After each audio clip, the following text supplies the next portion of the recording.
The sound is unmistakable to a trained ear, yet invisible to the driver until it is far too late. It does not begin with an explosion or a cloud of smoke, but with a rhythmic, metallic death rattle buried deep within the complex architecture of the aluminum block. It is the sound of a main bearing seizing, the heart of an engine turning against itself, grinding steel against babbitt until the friction generates enough heat to weld the rotating assembly solid. For decades, this sound was a stranger to Toyota owners. The brand was built on the bedrock of the 2UZ and the 3UR, engines that were arguably over-engineered, inefficient, and practically immortal. But on a Tuesday in late 2023, that legacy of invincibility cracked. A whistleblower report, buried under layers of corporate bureaucratic language and manufacturing codes, began to circulate in the dark corners of automotive forums before finally hitting the desk of the NHTSA. The issue was not a design flaw in the traditional sense.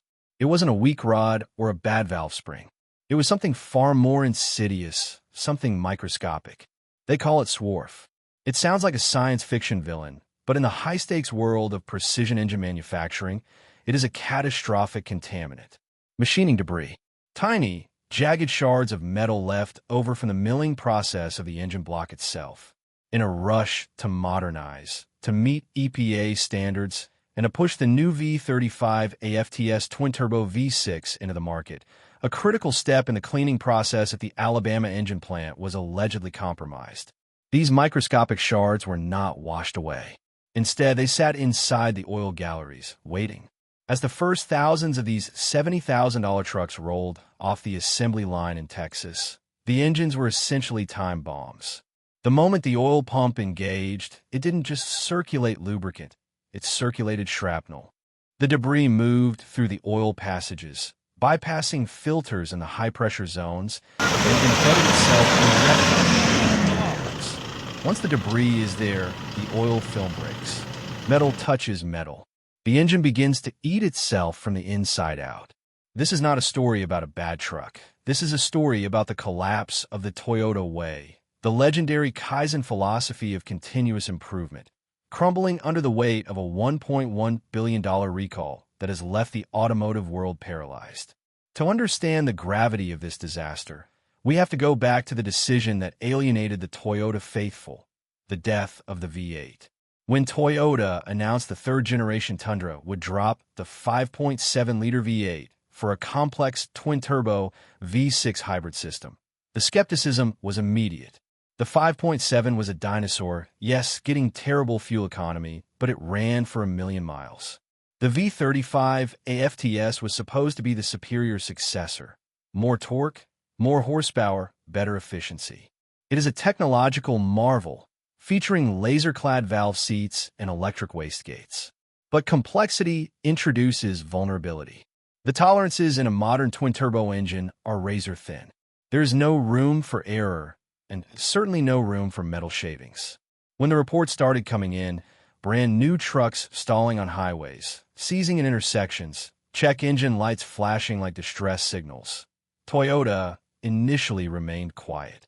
Dealerships were baffled. They were swapping turbos, checking sensors, flashing ECUs. Nobody suspected that the engine blocks themselves were dirty. It was a forensic nightmare. The realization came slowly, then all at once. The debris wasn't coming from wear and tear. It was there from day one. It was a manufacturing defect of the highest order. This brings us to the recall itself. A recall so massive in scope and cost that it threatens to wipe out an entire quarter's profit for the North American division. We're talking about over 100,000 vehicles.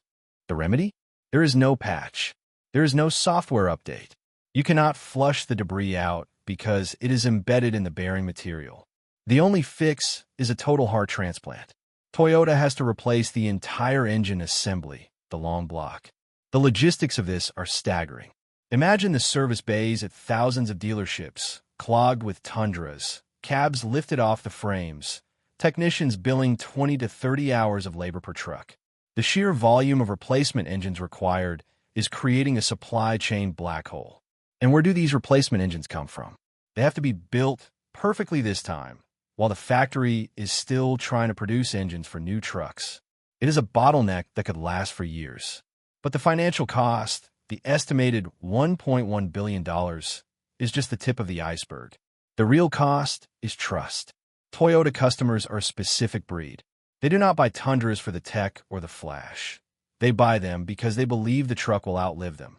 They pay the Toyota tax, the premium over a Ford or a Chevy, for peace of mind. That contract has been violated. When a loyalist sees a brand new TRD Pro being loaded onto a flatbed because the main bearing spun at 5,000 miles, something breaks in the consumer psyche. It validates the fears that modern Toyotas have lost their soul, that the pursuit of efficiency has compromised the pursuit of durability. We are seeing this reflected in the used market already. Values of the previous generation, the 5.7L V8 Tundras, are holding steady or even climbing, while the new turbo models face skepticism. It is a market reaction driven by fear. And let's look at the competition. Ford and GM are watching this with predatory focus. They have had their own issues, sure, cam phasers, lifters, transmissions, but for Toyota to stumble on the engine, the one thing they were untouchable on, changes the landscape of the American truck market. The irony is palpable. The V35A engine was designed to be cleaner, to be the future. Instead, it has become a symbol of industrial hubris. The Swarf issue highlights a critical failure in quality control protocols that were supposed to be the best in the world. How did the debris get past the sensors? How did the wash cycles fail? Why wasn't it caught during the dyno break-in at the factory? These are questions that Toyota's executives in Japan are likely screaming at their subordinates in Alabama and Texas.